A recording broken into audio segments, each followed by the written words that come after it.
Madhu. Yes, Right, Manoj. Where you go on, Madhu, continue. Trinamool Congress or BJP postal ballot దగ్గర ఎటువంటి హడావుడి ఉంది?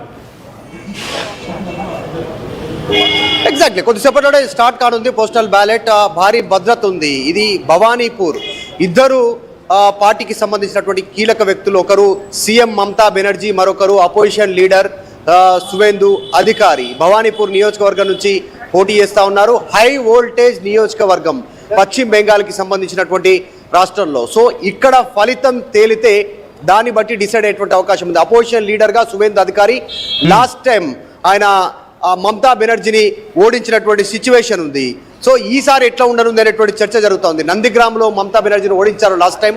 ఈసారి ఆయన మళ్ళీ భవానీపూర్ మమతా బెనర్జీ పోటీ చేస్తే ఇక్కడి నుంచి కూడా ఆమె మైండే పోటీ చేస్తూ ఉన్నారు. హై వోల్టేజ్ నియోజకవర్గం ఇది. దాదాపు మీడియా అంతా ఇక్కడే కేంద్రీకృతమైంది. తర్వాత కేంద్ర బలగాలు, ఫోర్సెస్, సెంట్రల్ ఫోర్సెస్ దాదాపు 1000 మంది స్టేటు సెంట్రల్ ఫోర్సెస్ ఇక్కడ డిప్లాయ్ అయ్యాయి. అత్యంత కట్టుదిట్టమైనటువంటి భద్రతా ఏర్పాట్లు చేశారు. మనం చూస్తూ ఉన్నాం దీనికి సంబంధించి.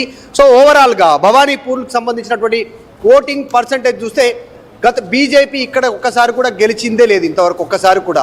గతంలో సిపిఐఎం, తర్వాత తృణమూల్ కాంగ్రెస్ మొత్తం పూర్తి స్థాయిలో భవానీపూర్లో బీజేపీ పెద్దగా ప్రభావం చూపింది లేదు. మొత్తం 100%, ఎగ్జాంపుల్ 100% ఓట్లను ఇక్కడ అనలైజ్ చేస్తే 25 నుంచి 29% మైనారిటీ ఓట్లు, ముస్లిం ఓట్లు ఉన్నటువంటి నియోజకవర్గం ఇది.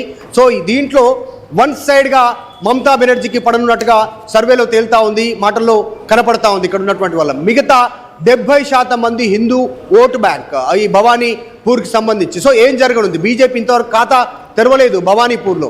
సువేందు అధికారి ఏదైనా మాయాజాలం చేస్తారా? ఎందుకంటే ఇక్కడ పెద్ద ఎత్తున బీజేపీ ఫోకస్ చేసింది. నరేంద్ర మోదీ, అమిత్ షా, కేంద్ర మంత్రులు, మిగతా నాయకులంతా ఇక్కడే ఫోకస్ చేశారు.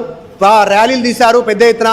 చాలా ఫోకస్ చేసినటువంటి పరిస్థితి. ఏం జరగనుంది అనేటువంటిది ఇక్కడ గతంలో కంటే ఎక్కువగా ఓటింగ్ పర్సంటేజ్ నమోదైనటువంటి పరిస్థితి. దాదాపు 80% పైగా నమోదైంది భవానీపూర్లో. ఓవరాల్గా 92% పశ్చిమ బెంగాల్లో ఓటింగ్ పర్సంటేజ్ నమోదవుతే ఈసారి ఇక్కడ కాస్త ఓటింగ్ పర్సంటేజ్ ఎక్కువైనటువంటి సిచ్యువేషన్ కనిపిస్తా ఉంది. చూస్తూ ఉన్నాం విజువల్స్లో. సెంట్రల్ ఫోర్సెస్ పూర్తి స్థాయి ఏ ఒక్కరిని అనుమతి ఇవ్వట్లేదు లోపలికి వెళ్ళడానికి. ఐడి కార్డ్, తర్వాత లోపలికి వెళ్ళేటువంటి అనుమతి సంబంధించినటువంటి కార్డు, పర్మిషన్ ఉంటేనే లోపలికి వదులుతూ ఉన్నటువంటి సిచ్యువేషన్.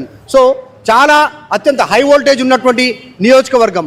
ఇక్కడ ఫ్యాక్టర్స్ పశ్చిమ బెంగాల్లో కీలకమైనటువంటి ఫ్యాక్టర్స్ ఏంటి అనేటువంటిది అనలైజ్ లో కొన్ని విషయాలు ఫోకస్ చేస్తారు. కూడా కొంత తృణమూల్ కాంగ్రెస్ వైపుగానే వస్తున్నాయి అన్నప్పుడు ప్రభుత్వానికి మళ్ళీ అక్కడ అధికారులు టీఎంసీ అనే కరెక్ట్, టీఎంసీ అయితేనే ప్రభుత్వం కరెక్ట్ గా ఉంటుందన్న రకంగా భావించి తృణమూల్ కాంగ్రెస్ వైపు నిలబడ్డారనుకోవాలా? ఎగ్జాక్ట్లీ. అంటే ఇంకా క్లారిటీ లేదు. ఎగ్జిట్ పోల్స్ ఒకవైపు చెప్తా ఉన్నారు, గ్రౌండ్ లో రియాలిటీ వేరే ఉంది అనేటువంటి ఒక వైపు కూడా కొద్దిమంది